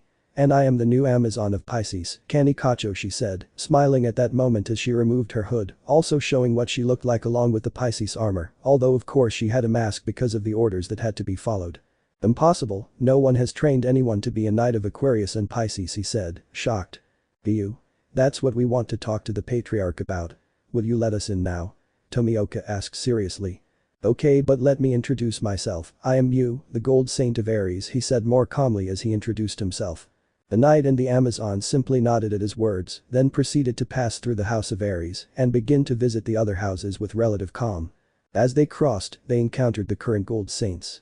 The one from the second house, the house of Taurus, they found themselves in a place that led to it being guarded by the golden knight of Taurus, who was a rather tall man. To be honest, he was a bit arrogant but a good person. His name was Aldebaran of Taurus. The next stop was the Gemini house, where they saw no one, which they found strange, but they continued on their way. In the house of Cancer, which was a problem because the current Cancer knight was very arrogant and one of the most ruthless, to the point that he had faces on the walls and floors of the place that were people who died, in addition to this blue-haired and very arrogant being. His name was Deathmask of Cancer. The next house was Leo's. And it was a rather kind boy, in Giyuu and Kanye's opinion. He had brown hair and was very loyal to Athena. His name was Iori of Leo. The other house was that of Virgo, which was guarded by the golden knight of Virgo. He was a boy with light blonde and quite long hair and always kept his eyes closed. He was Shaka of Virgo. The other house was the house of Libra, in which the gold saint was not present since according to his masters, the Libra saint was on another, rather long, mission. Since the next house was the house of Scorpio. In this group was a boy with a Scorpio armor, long blue hair and a serious demeanor. He looked with some disdain at Giyuu and Kanye because they wore the armor of, according to him, traitors. He was Milo of Scorpio. The other was the house of Sagittarius. There was no one there again, since they knew the story of who the previous Sagittarius knight was. Since they advanced to the other house. The one from Capricorn. And this one was the person you already knew. Shura of Capricorn. He was quite surprised to see Giyuu and Kanye. Shura. It's you, it really is, he said, smiling at both of them. Kanye. It's a pleasure to see you again, Shura, she said, smiling as Tomioka just waved. Shura. Ha, indeed your training must have paid off. I sense an enormous cosmos within you, he said, smiling while Giyuu only spoke. Giyuu. So, what happened during the time we were training, Tomioka asked seriously, looking at Shura. Shura. The truth is that things have been getting a little out of hand. The patriarch isn't doing much besides infecting the other knights with lies and other things, and that worries me quite a bit, he said seriously, looking at Tomioka and Kacho. Kanye. We understand when the time comes we must go and help Athena so that nothing happens to her, she said seriously, still covered by her mask. Shura. Good, but now go to the patriarch's chamber, he should be waiting for you there, he said as they both nodded to begin their journey there. Passing through what are now the Aquarius and Pisces houses that once belonged to their teachers, that brought a tear to their eyes, but they continued on their way. Since, when they crossed a part of the garden of the real demonic roses, they arrived at what leads to the patriarch's hall. When they entered, they saw a person wearing clothes that seemed rather strange to them, but they didn't pay any attention to that as they were focused on seeing who the patriarch was. Patriarch. Who are you and why do you carry the armors of Aquarius and Pisces with you? He said quite seriously at that moment, looking at both of them who were only kneeling. Giyuu. I am the new Aquarius saint, I am Giyuu Tomioka of Aquarius, he said seriously. Kanye. I am the new Amazon of Pisces, I am Kanye Kacho of Pisces, she said in the same serious manner. Patriarch. That's impossible. No one is supposed to train to be a gold saint, much less you, he said quite seriously. Giyuu. We were saved long ago by our masters, my master was Camus of Aquarius, he said seriously, lying in part so as not to raise suspicion. Kanye. And my teacher was Aphrodite of Pisces, we both don't know what happened to them, but we followed their teachings when they started training us, she said seriously, also lying in part. Patriarch. Did Aphrodite and Camus have students in secret? I hope this doesn't cause problems in the future, he thought seriously at that moment. Patriarch. You must know that your masters have betrayed the sanctuary, they, along with the now deceased former Sagittarius knight, lied that a baby was Athena herself when she is here in the sanctuary, he said seriously. Giyuu and Kanye feigned surprise at his words, for they knew the true story of what had happened. Giyuu. Kanye. We are ashamed of our masters, but we promise not to be like them and to be loyal to the sanctuary and the goddess Athena, they said seriously, bringing a smile to the patriarch's face, which was not noticeable thanks to the mask he was wearing. Patriarch. Good, now I will inform the other knights about you. Now return to your homes and await further orders, he said seriously, and Giyuu and Kanye nodded in agreement. Although angry inside. They began to plan something. Reunion. About 2 months had passed, during which Giyuu and Kanye had already adapted to being the knights of Aquarius and Pisces. Since they were now in what is known as the House of Pisces, both talking a little about what to do, they were called by the patriarch and both sighed as they headed towards that area. Kanye guided Giyuu along a path where the real demonic roses wouldn't affect him. Once inside the patriarch's room, they knelt in respect, although deep down they knew this was not the real patriarch, but they couldn't arouse suspicion. Giyuu. Kanye. Why did His Holiness summon us? They both asked seriously, looking at the patriarch who was just staring at them. Patriarch. Giyuu Kani, I need you two to take care of something, a mission that I think will be easier for you, he said seriously, looking at both gold saints. Giyuu? What could it be about? He asked, looking at the patriarch who was calm and seated. Patriarch. You must go and kill the one who calls himself the King of Demons. I'm referring to that place where it said that demons are killing people at night. This is a problem because if they arrive here, it will be a nuisance to have to deal with them, since they are not our problem, but it's better to eliminate them once and for all, he said seriously, looking at both knights who were quite serious. Annie. And why would we be the most suitable for this mission? She asked seriously, although it wasn't noticeable because of her mask. Patriarch. As far as I know, you were from that ancient demon hunting organization. You must have more information, and if necessary, I want you to go to the head of that organization and tell him to give you all the information possible, he said as they both just nodded and left the place. Neither of them quite understood things. How was it possible that they would have to return to that place? They thought they wouldn't have to deal with it anymore, but in the end, fate had something different in store for them. After they descended through the 12 houses of the sanctuary, they began their journey back to that place that had only given them pain and suffering, although without their armor on, they didn't see it as a necessary protection against the demons. The cosmos and techniques of both could easily destroy the demons. Since they were carrying their armor boxes on their backs. This being Kani's. And this is Giyuu's. Neither of them spoke during the trip. Simply put, their minds were a complete labyrinth to both of them. His thoughts came and went like the wind as he was thinking about everything that had happened. Giyuu. I just hope we finish this mission as soon as possible, he thought as he continued walking. Annie. I hope we don't run into any of them, I don't even want to see them, she thought at that moment while they were still continuing on their way. Some time had passed and thanks to their speed, they quickly arrived at the place while it was still daytime. They entered the hunters' headquarters there, wearing hoods because they simply didn't want to talk to anyone at the moment or even be seen by anyone. Once inside, they saw that a meeting was about to begin, so out of curiosity they began to listen from a hidden place. Kaguya. My children, is there any new information about the moons? He asked curiously to the pillars at that moment. Tsunemi. No, Oyakata-sama, there's no news about the demons, those damn things haven't shown up, he said angrily at not finding at least one upper moon. Jayame. But there are more casualties among the hunters due to the increase in demons, he said seriously, since lately the demons were more active than ever, resulting in several casualties. Kaguya. This is bad, we need to train the hunters so they can face the demons, he said, sounding a bit more serious. Giyuu. The demons are increasing due to Shura's sudden appearance that day, surely that upper moon ended up warning Muzan about him and wants to finish off as quickly as possible those who get in his way, Tomioka thought seriously at that moment while he continued listening. Although he saw alongside Kani that his twins were somewhat arrogant, saying that they were going to take care of the demons. That elicited a slight sigh from both of them, who could only look at the two of them with disappointment. Kani. And to think that she is my sister, I don't know what made her like this, she thought seriously while she was just watching that. Once that meeting was over, Giyuu and Kani arrived at the master's house after the pillars had left. The main. Who are you? The boss's wife asked seriously at that moment, looking at the two gentlemen who were just staring at her. Kani. We need the information about the demons and Muzan Kibutsuji, ma'am, she said bluntly. She was eager to finish that mission as soon as possible to have some peace of mind. Amain. Why should I do that? She said seriously. Kaguya. Calm down, Amain, excuse me, but who are you? The curious man asked at that moment. Giyuu.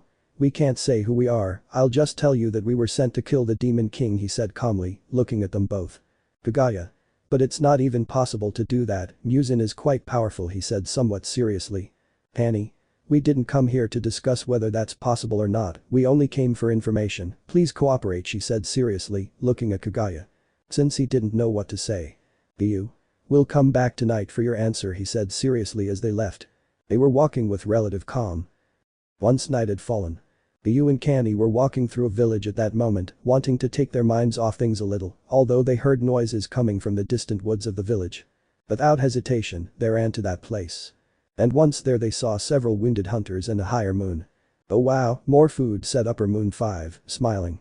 Demon of Art versus Dangerous Flowers. Previously, both of Athena's saints had been in a village, but they ended up encountering a group of hunters in a forest, fighting against the Upper Moon 5.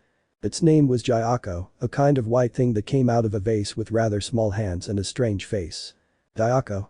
It seems I have more food for myself, he said, smiling as he looked at what turned out to be the two saints who were serious. The hunters wanted to intervene but. Hanny. I will be your opponent, you disgusting being, said Kacho, taking a step forward while still wearing her cloak that covered her at that moment. Giyuu, seeing that, just took a few steps back. He knew that night's fights were one-on-one, so he was attentive to what his companion would do. Dayako. A human thinks she can beat me, the upper fifth moon? He asked mockingly at that moment. Hanny. I don't think so, I know I can beat you, she said, taking out a red rose at that moment. This confused the hunters, who didn't know what to say, as they thought it was ridiculous that a simple rose could do anything against that demon. Dayako. You will die now and be my food, he said as he took out some vases at that moment. The hunters were alarmed to see that some fish had come out of these. Dayako. Blood technique. Killer fish 100 needles, he said while the fish at that moment only launched some red needles against Kacho, who was relatively calm watching the attack. Hanny. How slow, she thought, watching the needles approaching at that moment while she only extended her hand with the rose. Hanny. Real demonic roses. She said as several red roses shot out in the direction of the needles. The red roses at that moment won the encounter against the fish as they pierced them and they died instantly, surprising everyone except Giyuu, who watched calmly, albeit with his serious expression. Dayako. How did you do that? My waters are supposed to be stronger than the hunter's own Ninchuran waters. She shouted, seeing what Kacho's attack had accomplished. Hanny. I thought that was strong. What a disappointment, she said as Dayako disappeared, reappearing behind Kacho who wasn't alarmed, she was calm. Dayako. Blood technique. Infernal water vase, he said as the demon created a water vase at that moment that trapped Kacho, although she was not worried. Although that dome itself revealed what Kacho was, she was wearing her mask, even though she was wearing the golden armor of Pisces. The demon was surprised at that moment because, as he remembered, Muzan longed for the death of someone in golden armor. Since he thought he could be rewarded for that because his capsule was indestructible. But. Hanny was emanating a golden aura at that moment, which surprised the hunters except for Giyuu, who was watching it. Hanny. Okay, so we'll play like this, right? Then piranha roses. She thought at that moment, throwing some black roses that broke the capsule. That surprised everyone who was looking at Kacho. Hanny. Weak one now die, she said at that moment emanating cosmos and quickly threw the same black roses that pierced the demon. Thinking it was over, she left, although. Dayako. Die. He shouted using his true form, trying to attack by surprise. Although. Giyuu. Winter flying dragon. Tomioka said his technique and an ice dragon appeared, trapping the demon and tearing it to pieces, killing it instantly. To say the hunters were surprised was an understatement. They were practically speechless at that moment upon seeing the skills of the two. Since they, being sword hunters and using their breathing techniques, could do nothing, and they suddenly arrived and without any problem had finished off an upper moon without any sword. Giyuu. Let's go, Tomioka said coldly as Kacho nodded at his words and just grabbed her hood at that moment to leave with Giyuu. As they were both heading to headquarters, they didn't notice the crow had spotted them and it quickly went to headquarters to report. To say that the boss was shocked by that was an understatement. Since none of its pillars had managed to destroy a higher moon. Kaguya. Will they be allies? He wondered curiously at that moment while all he could do was call for a meeting. After a while, the pillars were already there and were surprised by the information Kaguya had told them. Tsunemi. Are you sure, Oyakata-sama? I mean, that might be an exaggeration since she's an upper moon, he said seriously, looking at his superior at that moment. Kaguya. It might sound a bit exaggerated, but the truth is the crow saw that, he said, but at that moment the two mentioned entered, looking serious. Giyuu. Well, we've given him the time, now are you going to cooperate and tell us the information? Tomioka said coldly. Guru. Who do you think you are to talk to the master like that? Said the snake pillar seriously, looking at Tomioka who just ignored him. Hanny. Speak quickly, we don't have your time, she said at that moment, looking at the boss. Ichi. Do you think you're so great, supposedly for killing a moon, idiots? Tomioka's twin asked angrily. Giyuu. Look, Hunter, I don't care what you say, we just want you to tell us the information on Muzan Kibutsuji. This is a mission we have, and it is to eliminate him, he said coldly while emanating a little cosmos, and everyone felt a cold air. They didn't understand what was happening. Hanny. Calm down, you know we can't use force, she said as Giyuu calmed down. Hanny. Look, we don't care about any of you, we just need information, she said coldly. Tsunemi went to attack out of anger, though. Giyuu simply grabbed the sword with his bare hand, and that surprised everyone. What will happen? Surprises. Previously, the wind pillar had attacked one of Athena's saints, out of anger and fury at seeing his leader belittled by those two. Although. To everyone's surprise, the Aquarius saint had caught the pillar's sword as if it were nothing with his bare hand, meaning he had nothing to protect his hand. Giyuu? What were you trying to do? Especially with a sword that's not even sharp, he said seriously. He and Canny weren't content with just learning their master's techniques. They knew that if something happened, they should be fully prepared for whatever might occur. That's why they asked for a kind of training among knights, and Shura went to help them with that, since Giyuu and Canny had problems withstanding Shura's attacks with his Excalibur. Although of course it was still difficult for them in the present, now any sword seemed to have no edge against them. Sanemi. What the hell, he said angrily, seeing that Giyuu just used his strength, breaking Sanemi's katana, who didn't know what to do now. Canny. Calm down, we didn't come here to fight, and are you going to give us the information? She asked seriously at that moment. Kagaya. I understand, he said nervously, because despite everything he heard everything and was nervous. He wondered who those guys standing in front of them were. Ichi. What the hell are you? He said angrily. Well, he had planned to attack in the same way, although he couldn't because he felt that his legs weren't reacting, and when he looked he had his legs frozen at that moment. Since nobody noticed that. Giyuu. Another one attacking. Are they really the strongest in their organization, being so reckless and letting their emotions get the better of them? He asked coldly. Several people were nervous after hearing those words.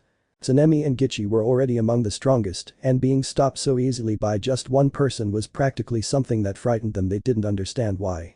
Hanny. Calm down, if you keep this up I'm going to report you to the Patriarch, she said seriously, expelling some cosmos as she looked at Giyuu, who just sighed at that moment. Giyuu. Good, he said while they waited for the information. Kagaya. Excuse me, but you can wait another day. There's too much information and we need you to wait until tomorrow. He said, trying to calm the atmosphere at that moment. Giyuu and Canny just sighed, somewhat annoyed. Canny. Fine, she said as she was just ready to leave, but. Kagaya. How about you stay at the butterfly estate for now? I mean, you could wait there while we gather the information, he said, smiling, while Giyuu and Canny just clenched their fists. The last thing they wanted right now was to be near them. But they didn't have much of a choice, to say the least. Canny. Fine, that's all I can manage to say. Kagaya. So, what are your names? He asked curiously, looking at both of Athena's saints who were just serious. Canny. My name is Aphrodite, she said seriously. She already knew that the name Aphrodite was for both men and women, and she didn't want anyone to know her name. Giyuu. My name is Camus, he said seriously, using his master's name. They both knew that one day they would face the past, but they didn't feel quite ready, that's why they hid their identities. Some who heard the names were somewhat confused. They had never heard those names before. Although no one paid any attention to that as they simply left, the meeting had ended with two of the pillars being completely furious at being humiliated by a person, not even a demon or anything. Just a simple person. They wanted to collect that money, so they were going to challenge them to a duel when possible. At the butterfly farm. Kazumi. You can go to those rooms, be grateful you're here by order of the master. If it were up to me, I would have left you outside, said the Kacho twin in an angry and arrogant tone, something that angered both knights, who just decided to ignore her and go to the rooms where they left the boxes of their respective armor. They both just sighed, as they weren't exactly in the mood to talk to anyone else. Giyuu. Well, if there's information on Muzan, we'll be able to see how powerful he is, although to be honest, if an upper moon is one of the strongest demons and Canny easily took one down, I think Muzan will be easy work, although I still shouldn't get overconfident, he thought calmly. I hear a noise outside. Leave my sister alone. A shout was heard that denoted fury at that moment, and Giyuu, out of mere curiosity, went out to see what was happening. Seeing that in another room was his twin smiling arrogantly holding a girl with a bamboo in her mouth, while she was of a somewhat small stature and also was a demon. Ichi. Remember why you're alive, brat. It's because of me that your sister is alive, so until you find a cure for your sister, I'll have fun. After all, you owe me, he said, smiling arrogantly as he looked at a Redeed who had a kind of scar on his forehead resembling flames. He was looking angrily at the Tomioka twin who was just staring disgustedly at the demon. Giyuu. I knew hunters were disgusting, but I didn't expect them to be this bad, he said coldly, entering still wearing his cloak at that moment. Ichi was angry when he saw him. Ichi. You, what are you doing here? This isn't your business, it's mine and this ungrateful brats. He said angrily at that moment, looking at Giyuu who was just sharpening his gaze at his brother. Giyuu. You disgusting hunter, he said as at enormous speed he punched Tomioka in the stomach, who crashed and ended up embedded in a wall without air. Giyuu. Is your sister alright? He asked coldly, looking at the Redeed who was surprised but quickly went to his sister. Yes, that's fine, thank you very much, sir. By the way, who are you? He asked, looking at Giyuu, although not noticing his face. Giyuu. My name is Camus, he said seriously. It's a pleasure, sir. My name is Tanjiro Kamado, he said, smiling as Giyuu looked at him. Giyuu? Your sister, is she a demon? He asked, looking at the younger girl who was hugging Tanjiro. Tanjiro? Yes, she's my sister Nezuko, only in an accident she ended up becoming a demon, he said, while she was shedding a few tears. Giyuu? Why are you crying? Are you sad that he's alive? He asked seriously while Kamado was shocked. Tanjiro? What? He said, confused. Giyuu? Look, you're crying because you see your sister alive. What does it matter if she's a demon, a human or whatever, the point is she's alive. Look, kid, life is pretty short these days, and one day life will end. If you just dwell on your sorrows, you'll never achieve anything. Be grateful that she's alive and that you have a chance to be with her. Don't waste your life lamenting. Make the most of your time, play with her, talk to her, enjoy every moment with her while you search for a cure, he said seriously, shocking Kamado. He had been lamenting for quite some time that he hadn't been able to do anything, but Giyuu, who, although he acted serious and cold, even seeming insensitive, was teaching him a lesson as if he were a father. He just shed tears and hugged his sister. Giyuu? It's good to see someone with positive thoughts, he thought as he just got up and went to his room. He needed to think things through. Weren't K canny? Panny? I should see Kan now, she thought. Flashes. Panny can be seen in what appears to be the garden of the butterfly farm. She was still covered up. She didn't want anyone to see her, she just wanted to get out of there, but she had no other choice. Until she turned her head slightly, she saw a little girl with black hair and a ponytail to one side, held by a butterfly clip. She was smiling, but Kanny noticed a fake smile. It wasn't a sincere one. Annie remembered that girl quite well. On a mission they came to see that she was going to be sold, but she insisted to her sisters to help her, even though Kanny went through several humiliations just to be able to help that girl. That girl was named Kanao. Kazumi and Shinobu initially didn't like her because she didn't know how to choose without being given an order. Kanny only helped her by giving her a coin, but from then on she couldn't spend much time with her. During training, she regretted leaving that little girl alone, without anyone's help. Annie? You've grown up well, Kanao, thought Kacho as she stopped looking at the girl at that moment, as she just moved away a little. Until she saw what appears to be her twin talking to an albino who was smiling. That albino had several scars. His face seemed angry in Kanny's opinion, but she didn't pay any attention to it as she went somewhere else. Although his shoulder was taken by that same albino who was now showing more anger. Tsunemi? You're that idiot's partner, aren't you? He asked angrily, looking at Kanny who was just calm. Kanny? I ask you to let go of my shoulder, she said relaxed. It didn't cause her any pain how Tsunemi was squeezing her shoulder. In fact, to her, that strength shown by the pillar was, in her opinion, pathetic. Tsunemi? Does that hurt? He asked mockingly at that moment, looking at Kanny who just smiled. Kanny? No, actually no, your strength, well considerable for a normal person, is like a small child pulling something for me, she said smiling, making Tsunemi angry, who only planned to punch her at that moment, though. When he struck. He never touched Kacho. Moreover, his attack was stopped by none other than the Black Rose. Kanny? I knew you were weak, but I didn't expect you to be so weak that you couldn't even make a single petal fall from this rose, she said while Shinazagawa was shocked by that, as was Kazumi. Kazumi? What is that flower? She said, shocked. Kanny? I shouldn't tell you, but this is a piranha rose, a rose so strong it can break rocks, she said calmly. Tsunemi? And bullshit, it's impossible for a damn plant to even break a wall. Kanny? I don't care if you believe me or not, she said as she calmly walked away. Tsunemi? Are you a coward? He said, smiling mockingly at Kacho, who just smiled back. Kanny? Believe me, I'm not a coward. I just don't see why I should waste my time with someone so weak, but if you really want to test your strength just don't die, she said, raising her cosmos at that moment. Both pillars saw what appeared to be a golden aura surrounding Kanny, who only said something. Kanny? Piranha roses. She said as she threw the black roses that Tsunemi and Kazumi thought would not do anything to them, but suddenly they were sent outside the estate, passing through the walls because of the roses. That was seen by some who were shocked to see such strength itself. Kanny just smiled, but when she turned around she saw Kanao looking curiously at Kacho. Kanny? What do you need? She said calmly, looking at Kanao who just tossed a coin, which landed on heads. And this one spoke. Kanao? What are those roses? She asked at that moment. Kanny? Oh, I'm sorry, but it's information I can't tell you, she said as she walked away. Kanny already had other things to think about, but Kanao kept following her. And that went on all day. This was starting to annoy Kanny, as she hadn't realized how insistent that girl was when her coin told her what to do. Although. Elsewhere. Tomioka, who was calm at that moment, could be seen figuring out what to do in the meantime. Until another albino approached him. This was Tenjin Uzui, the sound pillar, who was curious about the abilities of both of them. Tenjin. Who are they? He thought curiously, approaching. Giyuu. Is there anything you need? He asked seriously, looking at Tenjin. Tenjin. Yes, look, I am Tenjin Uzui, pillar of sound and god of festivities and extravagance, he said arrogantly, looking at Giyuu, who just frowned. Giyuu.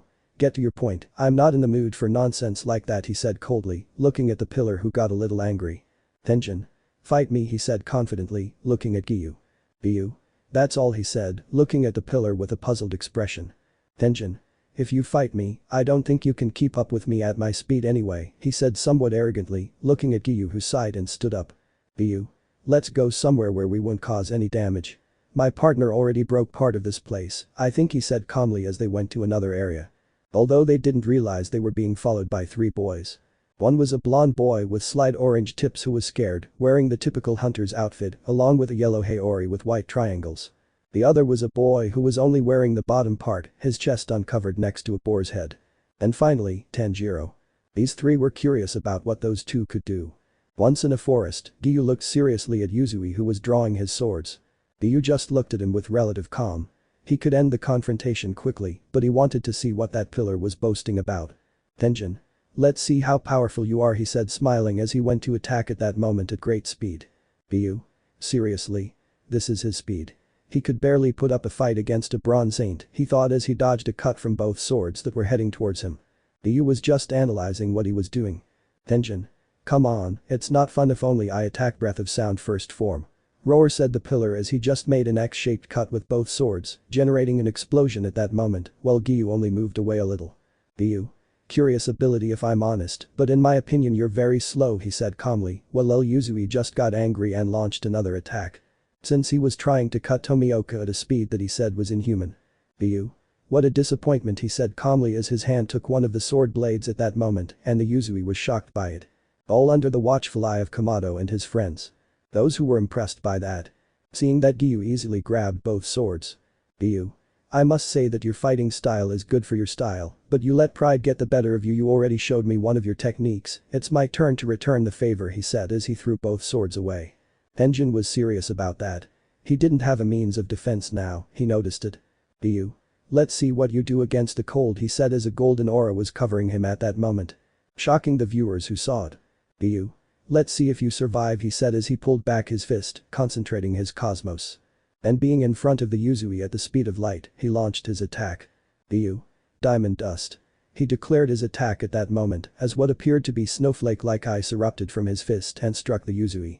Uzui felt an enormous cold at that moment, feeling that the blow sent him flying through some trees and it was even snowing a little in the place. Giyuu. It seems you can withstand 10% of this technique, he said calmly, shocking Uzui, who was bleeding and breathing with difficulty, looking at Giyuu. Hey, what was that? I want to do it too, shouted the one with the boar's head, looking at Giyuu, who just turned to look at him. What are you doing, idiot? Can't you see what he did? Do you want him to kill us? Shouted the blonde, scared, scolding the one with the boar's head. Tanjiro. Gee guys, don't fight now, Lord Camus, we're really sorry, it wasn't our intention, said Kamado nervously. Giyuu. I don't care, he said as he just walked away at that moment. Although it was all seen by a crow. Potential students. A week had passed since what turned out to be the confrontation that Kani and Giyuu had against Sanemi and Uzui. Both pillars were recovering mainly because they felt their bodies weren't reacting well after such attacks, although they weren't incapacitated. A few more days and they would be back at the service of the hunters. Although Kani and Giyuu were constantly asking for information from Muzan Kibutsuji, which led to him being a Kagaya, both of Athena's knights urgently needed to finish their mission. They knew that leaving the sanctuary and their respective homes unprotected was not a good idea, so, tired of only having a little information, they agreed to go on what turned out to be a mission involving a demon who made many people disappear in a kind of station and inside a train. Although that wasn't the only thing that happened during that time. But a few other things. In Kani's case, she was constantly visited by Kanao, who always asked to see those roses or where they could be obtained, something Kani refused. She didn't like the idea of people who had nothing to do with the shrine meddling in matters they shouldn't. Although he was somewhat growing fond of Kanao, he still refused to show her his roses, as he didn't want Kanao to end up badly because she had the most poisonous roses. Although that wasn't the only thing that happened to her. Also, Tomioka, after his confrontation with the sound pillar, which was witnessed by 3 hunters who were fascinated by Tomioka's display of power, was constantly bothered by the 3 of them, or rather one of them more than anything. This one hunter, Inosuke, being somewhat aggressive, always wanted to fight against Tomioka, who refused all of the hunter's requests, getting angry whenever that happened. Although Giyuu sometimes found his encounters with them somewhat amusing, a scene always occurred when the 3 of them started arguing. Right now, both of Athena's saints were at what was the train station, waiting for what was the Pillar of the Flame to go on that mission against a demon who was killing people in that place. Those who passed by them looked at them strangely, mostly because they always wore hoods that covered their faces. In addition to these, they had strange clothes that appeared to be damaged. Although that mattered little or nothing to Giyuu and Kanny, they were not ashamed to show those appearances, since they were proud to see the damage and injuries they had from their training. Although well they were thinking. Inosuke. "Hey ice boy, you're going to fight me this time," shouted the boar-headed boy at that moment. Well, Giyuu was somewhat angry at that, although he sighed. Giyuu. And to think that everything would be peaceful, he thought as he just let out a loud sigh of tiredness. Although. Tanjiro. "Inosuke, you shouldn't shout, there are people looking at you badly," he said, giving a sort of scolding to what turned out to be the boar-headed hunter who was angry. "Zenitsu. Please calm down, I don't like this," said the other hunter, sounding somewhat fearful. When Kanny saw the 3 boys who usually caused Tomioka problems, she wanted to laugh at what she saw. "Hanao. Are you going to show me your roses?" Sayuri asked, looking at Kanny, who, upon noticing her presence, simply paled. "You Kanny. What did we do wrong?" They both thought, tired of the hunter's insistence. Not much else happened, they just got on the train and were looking for the car where the Pillar of the Flame was, although the Saints of Athena just hoped that everything would go smoothly. There were too many people in what were essentially the train cars, and they were quite worried that a demon might do something to them. They would never forgive themselves for that. Although they stopped thinking about that when they heard. "Yumai." That noise made them turn to a certain place, and it was where the Pillar of Flames was eating, saying that every time he took a bite of the food itself. "You Kanny. What a strange guy," thought both Saints of Athena, looking at that hunter or pillar who just kept doing that. Although Kanny was thinking about what to do now, since at the moment she wasn't noticing any hostile presence in the place. Or so it was until the person who checked people's tickets arrived. He had a somewhat strange aura, according to the 2 gentlemen who were just watching. Until they noticed that when he started to pierce the tickets, he left a demonic energy in them. Both knights first began to concentrate their cosmos in their hands, creating a small barrier which they used to hand over the tickets. Once the man returned the tickets, they saw how quickly he left, he even seemed nervous about something. "Giyuu? Did you notice?" he asked seriously, looking at Kanny who was equally serious at that moment while only looking at the hunters. Seeing that they themselves began to sleep, that confirmed everything. What that person was doing was leaving the demon technique on the tickets to make them sleep. Giyuu got up, searching for the demon's energy, hoping to see where he was so he could kill him, but he was shocked by one thing. "Kanny. What's wrong, Giyuu?" she asked calmly at that moment, looking at Tomioka, who just stared at the people, quite nervous when he noticed that they were asleep. "Giyuu. The train," he said out of nowhere. "Kanny. What does the train have to do with this?" she asked, confused, starting to look for something. "Giyuu. The whole train is the devil," he said seriously. Well, Kanny, faced with that, was serious and just stood up. "Kanny. We have to go find the area where this demon's core is located," she said. Well, Giyuu nodded even though he saw the hunters. "Giyuu. I won't leave them here," he said seriously as he concentrated some of his cosmos which was passing to the hunters. Kanny did the same, passing some cosmos to Kanao and Rengoku at that moment. "Giyuu. They should wake up soon, for now we have to find the demon," he didn't finish before hearing a sudden voice. "Haha, seriously, you want to kill me? Me? Haha, what a good joke from some simple humans who aren't hunters, haha," said the demon suddenly, his voice echoing throughout the train car. Kanny just remained serious. "Kanny. I don't know who you are, but we won't let you hurt anyone," she said seriously, while Giyuu was looking for an anomaly to go after. "Giyuu. I'll go to the roof, you stay here and protect the people," he said seriously.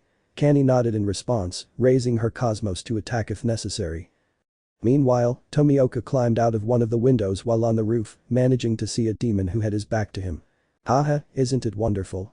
It's quite a spectacle to see you, a mere human, trying to stop me while your friend and the others are going to die," said the demon, smiling calmly, who then turned around, revealing a kanji in his eyes that read. "Lower Moon 1. Giyuu. Even if I'm not a hunter, I won't let you kill innocents just on a whim," he said seriously as he was ready to fight against the demon. "Haha, seriously, you? A mere human. Just go to sleep," said the demon as his hand revealed a mouth at that moment. "Giyuu. Sleep. Never, he said seriously as his cosmos was rising higher and higher, leaving the demon somewhat surprised, but he only smiled, and at that moment the mouth of his hand opened and let Tomioka begin to sleep. The demon, smiling victoriously, approached. Haha, very conceited, what happened to that confidence of yours? Huh? You're just a pathetic human who brags a lot, I'll end your sweet dreams in this inn. She didn't finish, because she suddenly felt her hand cut off by a blow from her back. This left him shocked. Who cut off my hand? Enmu, he said seriously, looking around at that moment, noticing reddish hair, which made him react, seeing a hunter with a black katana, a green and black haori with squares. Tanjiro. I won't let you hurt Lord Camus, he said seriously while in a fighting stance looking at Enmu, who was surprised. Enmu? How did you get out of my illusions? You weren't supposed to have left there, it was a perfect dream. He said seriously, looking at the Kamado he was remembering. Flashback. Kamado can be seen in his former home at that moment, quite confused. Not understanding anything, his whole family was there. The family he had lost earlier when he went to sell coal, the family that was once so close, that would have continued that way if not for that demon who attacked. Although for a few moments. He thought that perhaps everything he had experienced was just a bad nightmare, but. Will you stay looking at the people who are no longer here? The voice similar to Tomioka's had appeared in his head, he didn't quite understand at what was happening. Do you want to tarnish their names? Then why don't you let them rest? I heard that voice again and I didn't understand anything. The sight of his family eating together was making him think he was going crazy or something, but. He saw that suddenly a golden aura was appearing all around him, a feeling of peace was invading him at that moment, while his whole family was disappearing, in addition to seeing a figure. If you're going to be a warrior, accept the losses, accept that they're gone, let them rest in peace. Remembering them is good, but you're only tormenting yourself. Fight for them, but not out of pity, fight for yourself, to be someone who ensures their lives weren't in vain. That's what the voice said. And in those moments. He woke up. End of flashback. The Kamado was just smiling. Tanjiro. Because I know that even though it might be a beautiful dream, it's not real. I'm only tarnishing their names by wanting to return to what I once was. I will be a demon slayer. I won't be the best, maybe I'll be the weakest at times, but that will never deter me from my path, from making my ancestors and my family proud of who I am now, and I won't let someone as corrupt as you tarnish their legacy. He shouted with total determination at that moment. Although without him knowing. Giyuu had woken up and was surprised by the words of the Kamado. Giyuu. That determination, effort, confidence is worthy of being a knight of Athena, he thought with a slight smile as he stood up, drawing the attention of the demon and the hunter. Giyuu. Kamado boy, I see in you a tremendous determination worthy of a great warrior, he said, while Kamado was surprised. Tanjiro. Lord Camus, he said, surprised though. Giyuu. Excuse me, but that's not my real name. Come, Aquarius, he said, and suddenly a great golden light appeared and. Upon closer inspection the demon was now frightened. Giyuu. I'll introduce myself properly, I am Giyuu Tomioka, Gold Saint of Aquarius. Demonstrating the power of a Dorado. Right now, on what appears to be the roof of the train, was Kamado, who was looking at the strange armor that Tomioka was wearing. This caused him to be confused, but strangely, Tomioka's presence displayed an enormous amount of power. He then turned to look at what turned out to be Lower Moon 1, who now wore a fearful expression. Total fear. He could only remember one thing, and that was that his master, the king of demons, had said something. If someone encounters a type of golden armor, they must be eliminated without hesitation. Those words remained in the minds of every moon present at that meeting, but not long ago the sudden death of what is considered the fifth upper moon was heard, at the hands of a woman in golden armor, and that caused fear in all the demons. Giyuu. Well, now I'm going to finish this, he said as he started walking towards the demon who was scared while looking for a way to escape. Enmu. Get away. He shouted, showing his hand at that moment, and his mouth opened, wanting to put Tomioka to sleep, who was only emanating a golden aura at that moment, causing the blood technique not to affect him. Giyuu. You're going to pay, he said as he started walking towards where the demon was, who was forgetting his original plan. Giyuu. I'll give you a quick death, but in your true form, you disgusting demon, he said, while at enormous speed, he just punched the demon's head, which ended up headless at that moment, while everything began to change.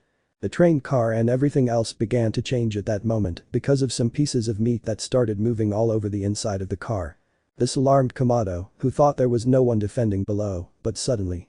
He felt as if the train cars were under some kind of attack, only managing to see that a few black roses were starting to emerge from some of them. Honey. Piranha roses. Kacho spoke as many black roses were coming out of the wagon, while pieces of that demon's flesh were being destroyed faster than before. Hamato was quite surprised by this, although the surprise didn't last long when he saw a kind of eyes begin to emerge from the wagon, and before he could do anything, he fell asleep from the mere blinking of them. The demon's technique was now taking effect, but… Giyuu. Don't bother me, he said as his cosmos rose, sending a chill through the entire train car. All eyes were now on Tomioka, and as they blinked, a blue wave emanated from him. The demon tried to put him to sleep, but nothing worked. Tomioka was still standing there with his cosmos elevated at that moment, to the terror of the demon himself, who only began to close his eyes again and again in despair that his technique did not work on a mere human. This was already making him fearful without stopping. How was it possible that he, a demon of the highest ranks, perhaps not the most powerful of all, not even at the level of an upper moon, but reaching the best position of the lower ones, could not simply make a human fall? He was scared. He always saw everything as a simple dream that he could mold to his liking, the perfect dream, one where he was the king, where there was no one who could do anything to him, only sweet dreams that began to turn into nightmares as his screams of pain began. All the flesh in the carriage began to be cut and destroyed, not only by the Amazon of Pisces, but also the flame pillar and the hunters, Zenitsu, Inosuke and Kanao. They kept attacking. That was already taking its toll on him, because his ideal world was falling to pieces more and more. Giyuu. I can't waste time with you, you despicable wretch. I'll end your entire being in one fell swoop, he said as he brought one of his hands back, gathering cosmos in it. The cold was more noticeable, even for the flame pillar, who swore that the already cold night was getting even colder. Even knowing that his breathing helped him stay warm, right now it wasn't working. He was shivering from the cold. Inosuke, who was used to the coldest winter, now thought everything was colder, he couldn't stand it and was trembling. Giyuu. Die diamond dust. Tomioka shouted as he threw a single punch. A second was more than enough. Everyone was shocked to see how all the pieces of meat began to freeze, although the Pisces Amazon was watching it with relative calm. Hamato was just waking up at that moment, quite confused as he looked ahead, quite confused as he saw that everything was literally frozen and noticed the Aquarius ain't walking calmly, while he noticed that everything was quiet, the train was still moving, while he noticed Giyuu calmly going to the front. Where he saw an area of meat in which there was that demon who was totally frozen, even though he was covered everything was cold. Although. Hanny. I see you took care of Giyuu, she said as she was walking along, still wearing her armor. Giyuu. If you want to do the honors. He asked calmly, looking at Kanny who was smiling with a red rose on her lips while looking at everything. Hanny. Phew, thank you very much Giyuu, well it's time for him to pay for his sins, she said as she took out a rose of a different color. Interestingly, they were lit and the flames were quite hot. Hanny. Diaperana roses of hell. She screamed as the same roses were launched at the demon, piercing its flesh with great ease. The fire was noticeable, and the screams of pain were enormous as the train began to move strangely and crashed. The hunters were waking up somewhat dazed at that moment. As they watched two flashes of golden light approaching them, noticing that the people were safe, they felt a little more at ease with themselves, although the pillar of flames was the first to act, standing up and looking suspiciously at the two saints of Athena, who were calmly gazing at the sky as if nothing had happened. Although. Not everything ended there. Aijiro Rengoku, the flame pillar, just now felt a superior pressure that he could barely withstand as he turned in one direction. Through the dust in between, he could see two bright eyes as a humanoid figure approached them with enormous murderous intent at that moment. While the younger hunters were terrified watching it, the presence was so great that Tanjiro was barely awake and Kanao, despite not having any expression, was trembling with fear as she looked at that being. Zenitsu and Inosuke were so sick they were unconscious right now, the box in which the demon was luckily hidden right now. Once the smoke cleared, everyone noticed something.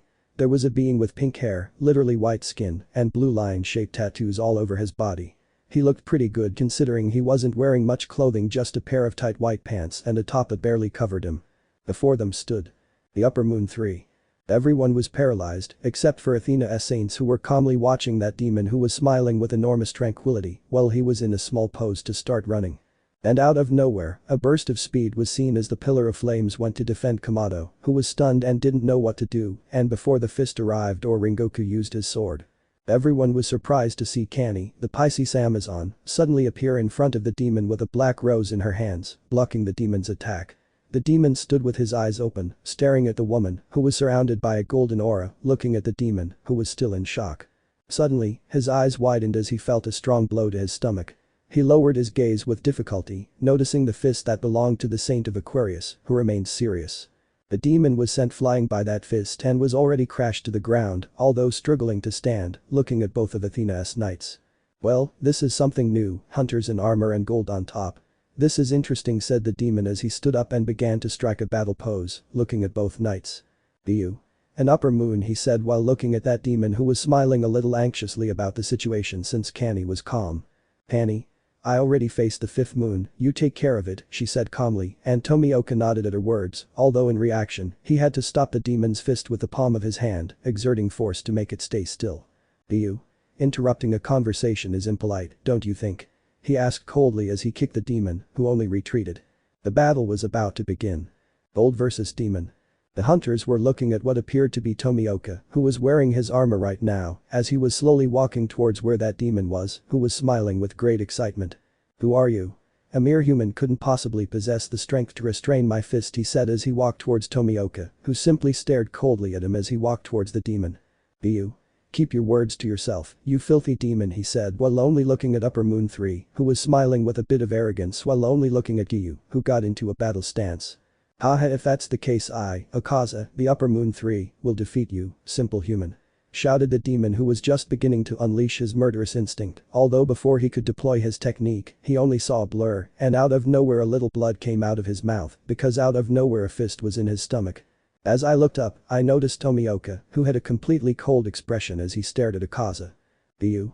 That arrogance of yours disgusts me. How many have you killed with that power?" he said, looking with utter contempt at the demon who tried to strike him, though the attack was stopped by the Aquarius Saint's other hand, who simply regarded him coldly. "Akaza. Da damn it," he said while trying to recover, although he was lifted by Tomioka into the sky, who then kicked him, causing the demon to fly into the air. "Giyuu.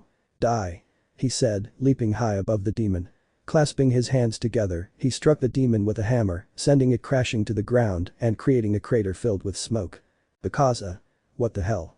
he thought, shocked, as he stood up and regenerated the broken bones he had suffered from Tomioka's blows, who was now just staring at that demon. "Giyuu. I think I'll finish you off quickly," he said while raising his cosmos at that moment, although out of nowhere, he had to dodge a blow from the demon who was now angry and generating even more power. "Akaza, don't get so cocky, I can't lose," he shouted while exerting even more power, terrifying the hunters who were watching. "Giyuu. If that's what you want," he said, quickly moving towards the demon, who threw a punch, his fists colliding with Giyuu's. Giyuu simply stood still, letting the demon strike, but without flinching due to Akaza's strength, who was stunned by the sight. "Giyuu. I'll show you how far a demon is from a saint of Athena," he said as he grabbed the demon's head and using brute force, simply lifted it to slam it to the ground and then left it there. "Akaza. You bastard," he shouted angrily as he tried to get up, but the whole atmosphere was freezing a little as Tomioka began to unleash more cosmos. "Giyuu. Until you reflect on your sins, you will not leave this prison in which you will suffer for eternity," he said, raising a hand in the air. Some were confused by Giyuu's action, but out of nowhere, a pillar of ice was forming from the demon's feet. He tried to free himself with his fists, but nothing worked, his body began to freeze, and he could no longer feel some parts of it. In a desperate act, he tried to split himself in half to escape, but Giyuu prevented him, accelerating his technique with more cosmos. "Giyuu. Ice coffin," he shouted as everyone watched in shock as Giyuu froze Upper Moon 3. "Giyuu. Rest forever," he said as he turned around, leaving Upper Moon 3 there, who had no expression other than surprise, unable to move, no matter what happened. "Annie. I think you went a little too far," she said while helping some passengers on the train, noticing that they weren't badly hurt but still needed to rest. "Giyuu. It doesn't matter," he said while helping Kacho, who was bored, although out of nowhere, it could be seen how the pillar of flames approached them and took Tomioka's shoulder, but he quickly took it away because he felt that his hand was too cold to even move it a little. "Giyuu. What do you need?" he asked seriously, looking at the flame pillar, who was surprised by what Tomioka had done, but he noticed Kacho, who calmly took Giyuu's shoulder to calm him down, and he simply sighed to stop using cosmos, and the Aquarius armor separated from Tomioka, showing that it came together again to enter its box. "Annie. Well, what do you need now?" she asked, looking at the flame pillar, who was surprised but distrustful of them. He simply couldn't believe what he had seen. His judgment was beginning to cloud because in his mind only demons could use that kind of power. "Tanjiro. What are you?" he said seriously, his hand on the hilt of his sword in case it was necessary. He didn't entirely trust them, although. "Giyuu. We are humans like you," he said as he lifted the box while looking a little at Kamado. There was something he liked about him, and that was that he had a great will, maybe if he trained him, he might be able to use the cosmos. "Tanjiro. And what was all that you showed in the fight?" he shouted angrily while his hand trembled. Something that was always curious about human beings was that they would always be afraid of the unknown no matter what happened, and now it was evident. Kaijiro Rengoku was afraid. Demons were already something normal for him since he always saw them on missions, death and even more things, but the problem was that seeing normal people use powers of that magnitude was simply something he couldn't believe. Annie. Calm down, we're not enemies, but we're not allies either. We have no intention of doing anything against your hunter organization, we just want to take down Muzan, but we don't know where he is, she said calmly as she pulled a piranha rose out of thin air to block an attack from the hunter who had drawn his sword to attack out of fear. But suddenly, Hanouts Irie could be seen standing in front of Kanny, blocking the pillar's attack, who was surprised by it. Hanao. Don't hurt her, Irie said nervously, it was the first time she had managed to do such an action without a coin, which surprised even her, and Kanny Kacho watched with a smile. Hanny. Calm down, girl, lower your sword, she said, smiling. Everyone was in a pretty bad environment, although they only saw the sunlight come out, and before anyone could say anything, the Kakishans suddenly arrived.